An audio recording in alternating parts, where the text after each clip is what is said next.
I want to just talk about an experience that I had at a community class that I took earlier this year. It was called Talking Across the Political Chasm, and I found myself in a room full of Portlanders as the only Vancouveran, and defending people that I didn't necessarily think that I would ever have a reason to defend for some of these issues. But one of the assignments that we had during that class was, talk to people who disagree with you, practice this, and then next week we'll come back and report on it. So I had an interesting experience a couple of times, but one particular experience earlier in the day, I had a conversation with a coworker here in Ridgefield who considers himself a libertarian.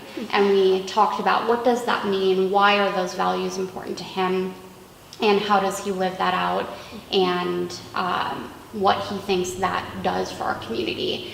And then later that evening, we had the class, I had talked about that, and then afterwards, the folks in the class, we decided that we were going to have a drink afterwards, and we went to a bar across the street, and we ended up spending the evening in conversation with a man who chooses to be homeless. That is his chosen lifestyle. And it was really striking to me that his act of choosing homelessness on the streets of Portland mirrored almost exactly the libertarian values that I had learned earlier that day from the gentleman here in Ridgefield.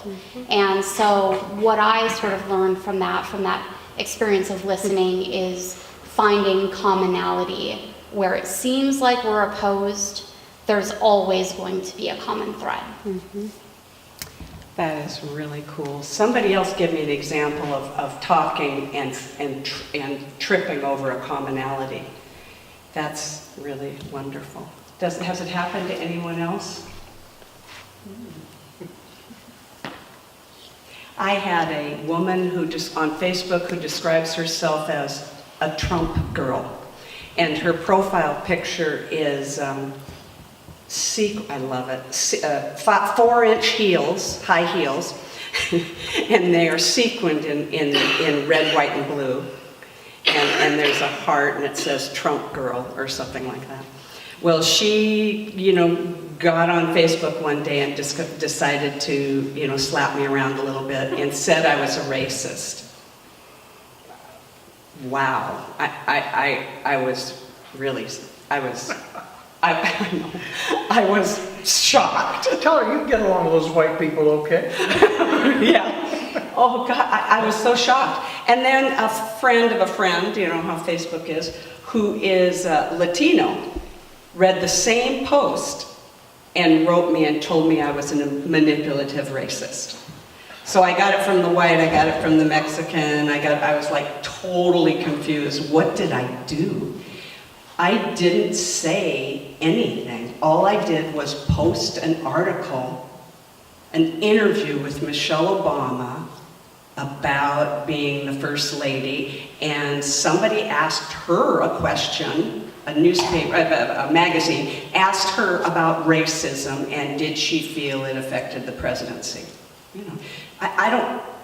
I posted the article, I didn't say anything, but I was a manipulative racist. So sometimes I get into these conversations with people just to understand. And so I asked why? And, the only thing that really helped was getting on the message, the messenger thing, and contacting Trump Girl and sharing things I didn't feel like sharing over Facebook.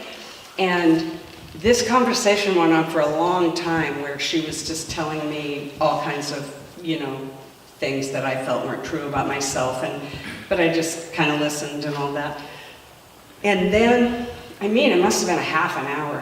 And then the next thing was, we talked about, I said, sometimes I really fear for our country. I don't know if the great democratic experiment is over. And she responded, I'm real fearful about that too. And I thought, great. Now, don't screw this up, Suzanne. Keep talking. And we found 2 or 3 other things that we really both agreed with a lot. And I told her I would really love to meet her sometime, blah, blah, blah. So it really got me looking at myself in ways that I never would have thought to do.